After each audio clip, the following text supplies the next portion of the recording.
Hi, I'm Alicia Mikulisik-Kurtz, a regional director for the California Bridge Program and an emergency medicine physician. The California Bridge Program was founded in 2019 when the Federal Substance Abuse and Mental Health Services Administration, or SAMHSA, dedicated funding toward increasing access to medication for addiction treatment. Sometimes this is called medication-assisted treatment, or MAT, but the aim was increasing access to this treatment for patients whenever and wherever they need it.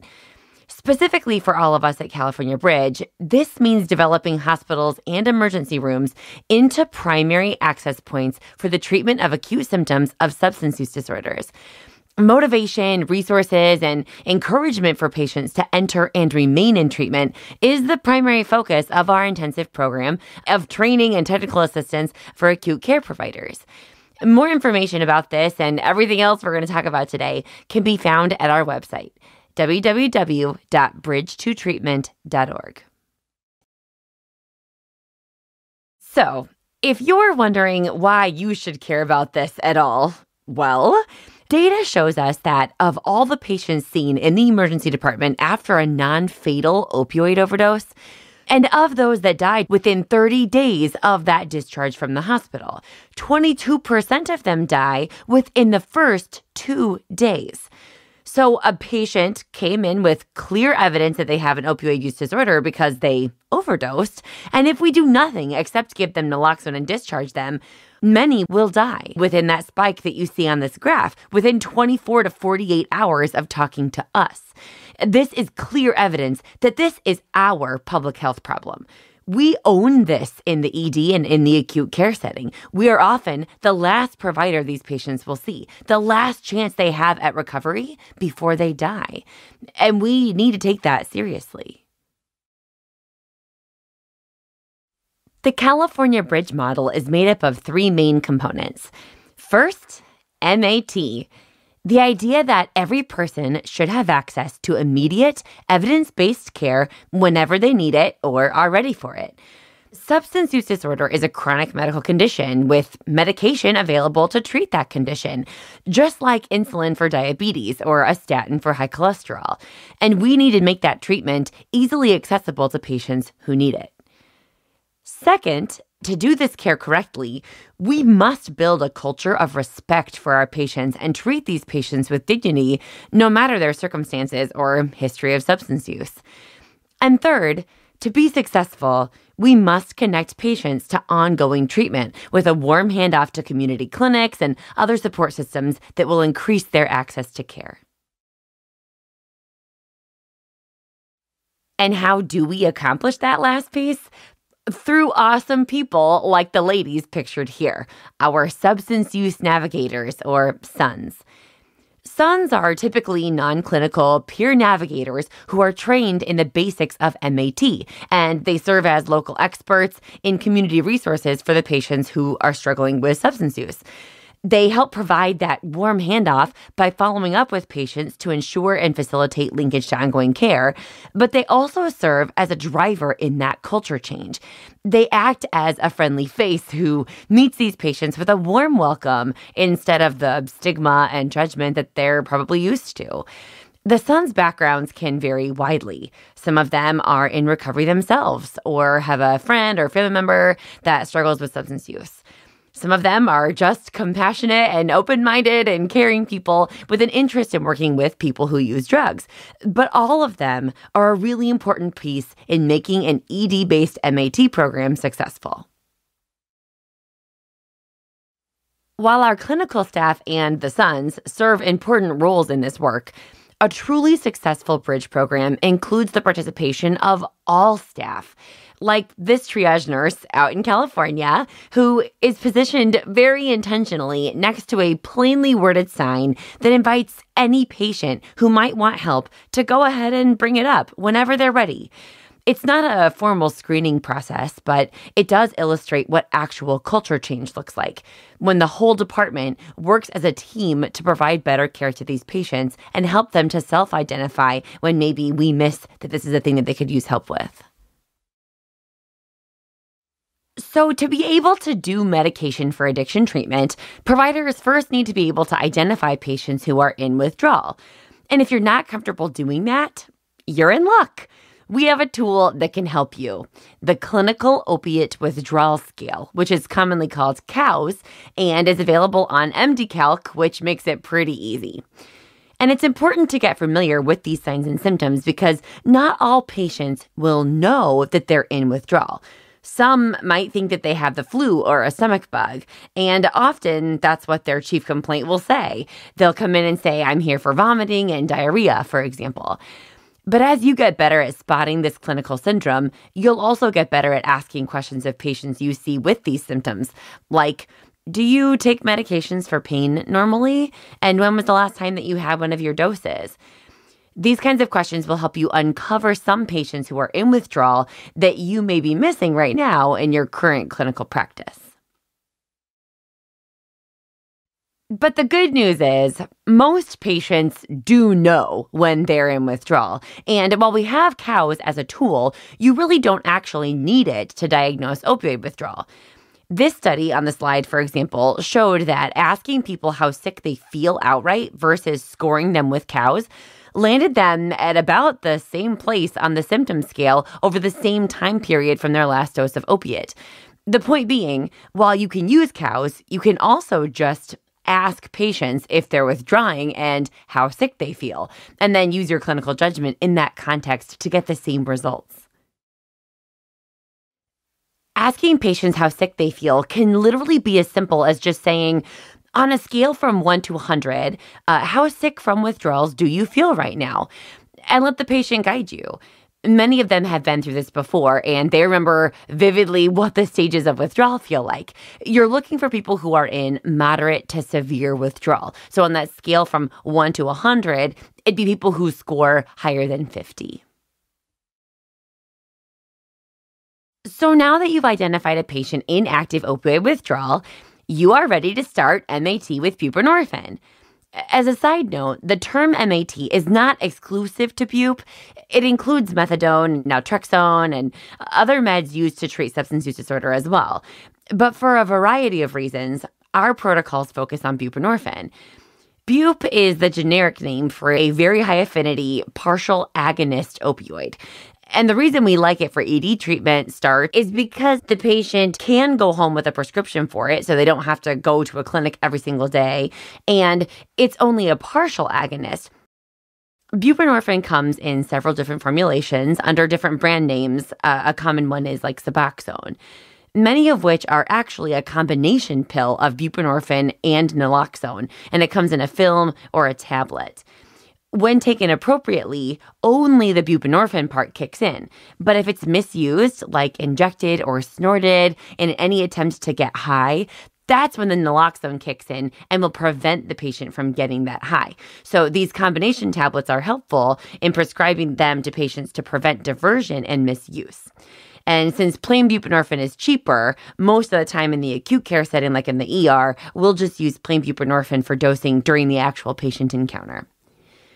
Also note that I said buprenorphine comes in dissolvable tabs or films.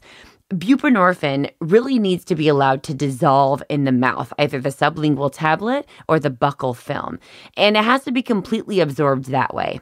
If the patient swallows it or drinks water right after taking it, the bioavailability changes and they won't get their full dose that you intended them to.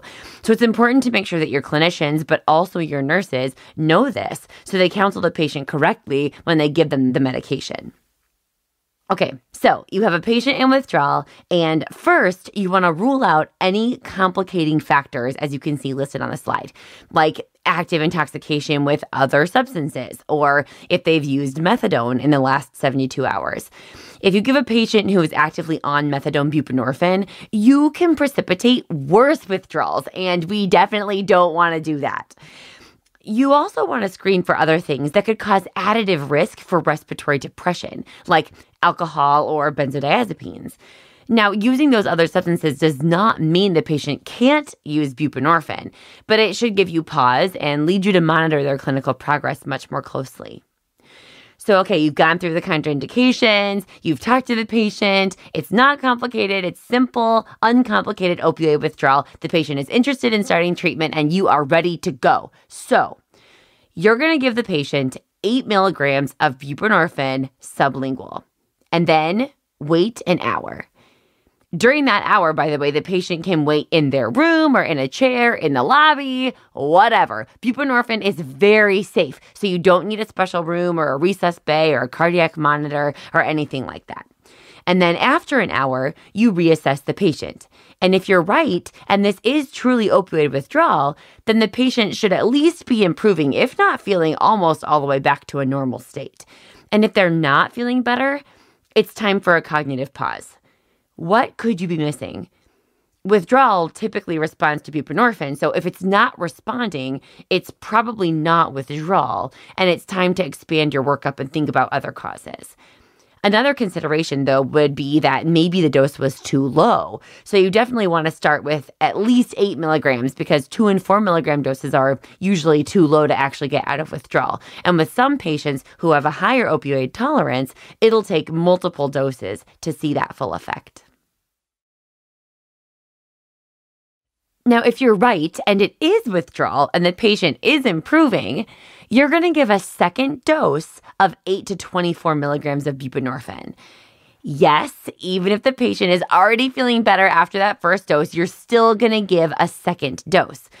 We mentioned before that the patient will not get respiratory depression or overdose from this. So I don't want you to hesitate or be worried about it. And you want to give that second dose to complete the loading of this medication and prevent the patient from going back into withdrawal when they leave the ER. So then from the ER, you can discharge the patient on a buprenorphine regimen that keeps them on between 16 and 32 milligrams of buprenorphine per day. Most providers will choose to either do a 16 milligrams daily or 8 milligrams twice daily prescription.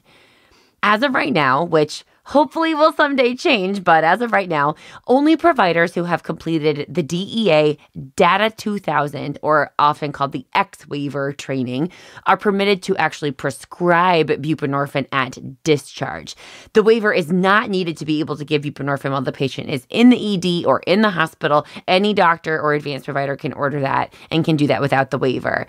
And actually, patients can return to the ER, to the hospital, for repeat dosing of buprenorphine for up to 3 days in a row while you try and connect them to an ongoing outpatient care clinic. And this is called the 3-day rule.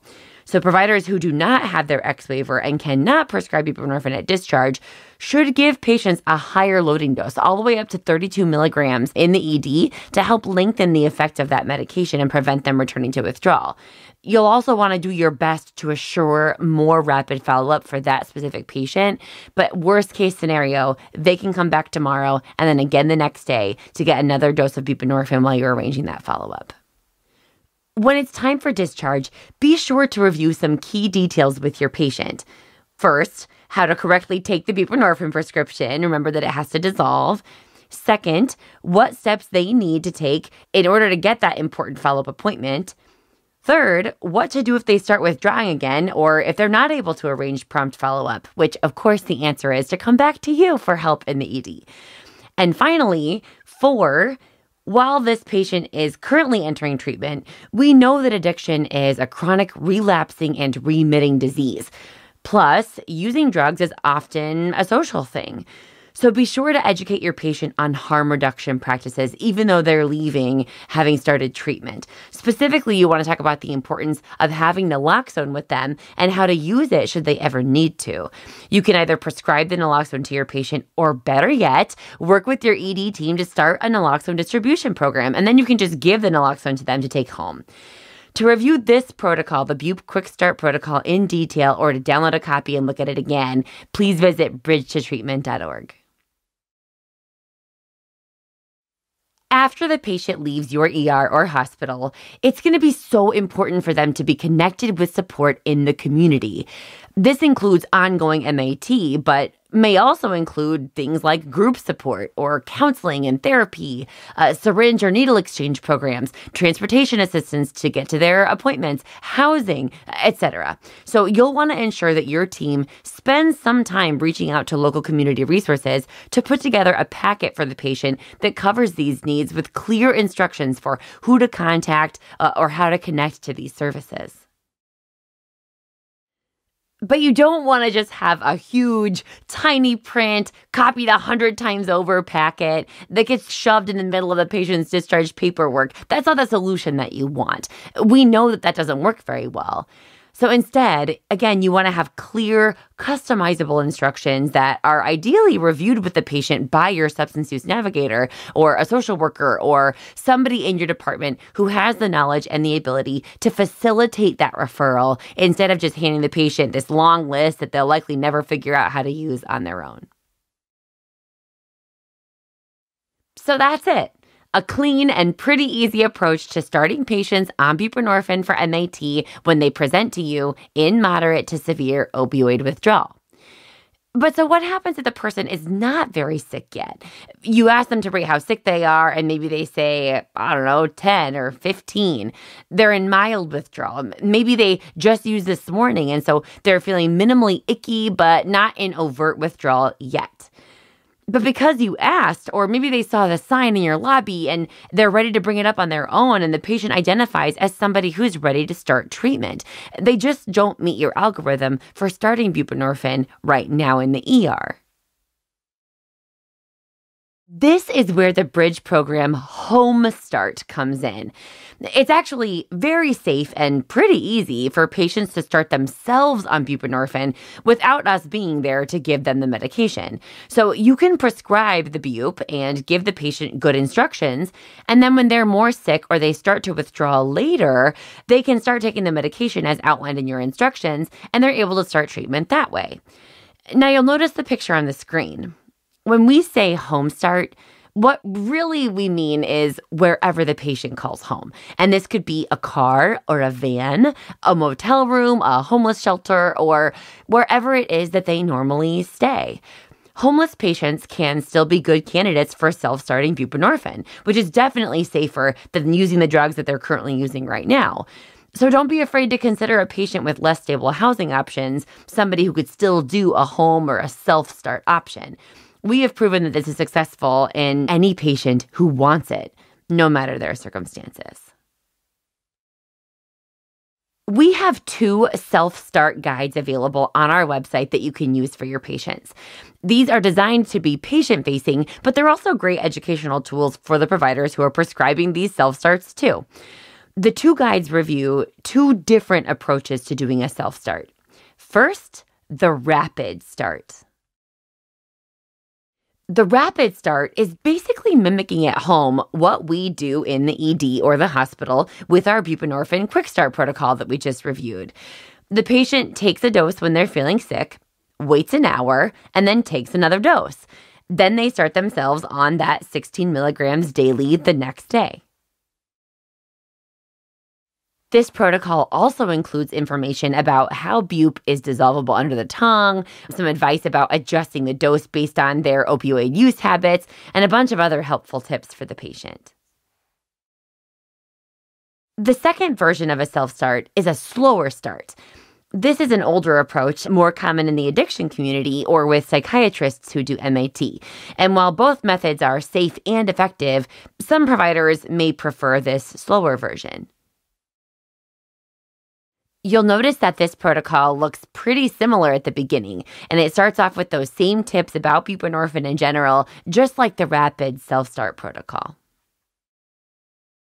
But then, this protocol guides the patient through a slower titration of buprenorphine.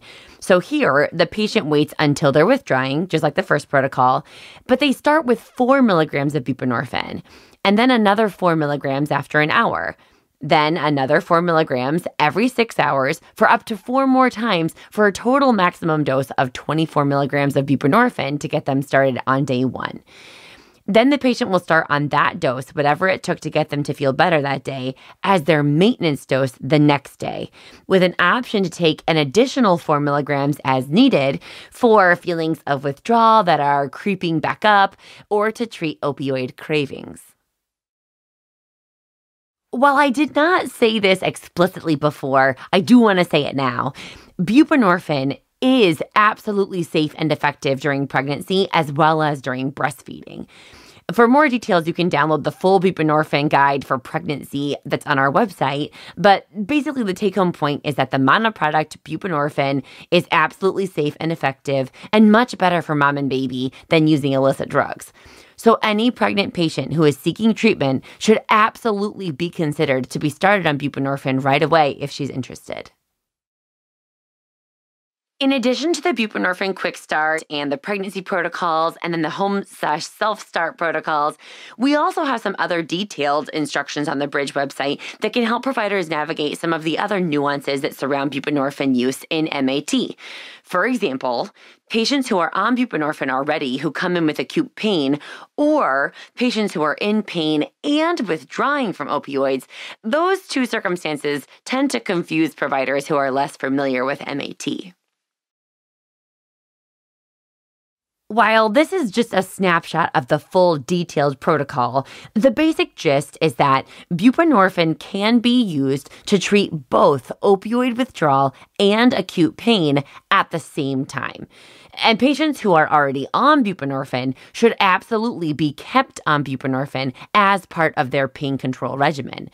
This could be from an acute infection or injury, but also in the perioperative setting. Basically, you start by dividing somebody's maintenance buprenorphine dose into smaller, more frequent doses to maximize the analgesic effects of the buprenorphine. Then you can both go up on the dosing as well as use adjuncts, both opioid and non-opioids, to achieve better pain control. It's important for both inpatient and surgical teams to have a plan for continuing patients' buprenorphine therapy as well as confidently treating their pain when needed. Taking patients completely off of buprenorphine can be pretty counterproductive to their efforts toward recovery, but keeping them on bup without any adjustments or without adding any other pain medication is not the right answer either. We do want to treat the patient's pain. The full detailed protocols to help us manage pain in these patients better are available on the California Bridge website. It's important for both inpatient and surgical teams to have a plan for continuing patients' buprenorphine therapy as well as confidently treating their pain when needed. Taking patients completely off of buprenorphine can be pretty counterproductive to their efforts toward recovery, but keeping them on bup without any adjustments or without adding any other pain medication is not the right answer either. We do want to treat the patient's pain. The full detailed protocols to help us manage pain in these patients better are available on the California Bridge website. So instead, we have guidelines for patients who are post-naloxone resus after an overdose. You review the exclusion criteria as listed on the screen, which are basically the same ones that we reviewed before. And if the patient doesn't have contraindications to treatment, you can basically start down the buprenorphine quick start pathway. Now, imagine a patient that used to get treated and streeted, instead has an intentional, patient-centered, and evidence-based approach to their care. And now, think about how beautiful that is. A patient goes from literal near death on arrival to being on the road to recovery at discharge. From near death to recovery in just one ED visit. Treatment for opioid addiction and other substance use disorders really does start here. In the ED, in the hospital, with us. We have an opportunity to get patients the treatment they need at the exact moment when they're ready for it. A moment that gets lost if we don't seize it. It's up to us to change this narrative with our patients. Get signs up on the walls. Practice introducing conversations about harm reduction and treatment to your patients so that you're comfortable leading that discussion with them. Work with your community partners to set up smooth, warm transitions of care once patients do get started on treatment. And if you need any help, are looking for sample posters or educational resources, you want to download copies of any of the treatment protocols I mentioned, or anything else, head to our website, bridge2treatment.org. And please don't hesitate to reach out to me if I can be helpful. Alicia at bridge2treatment.org. Thank you.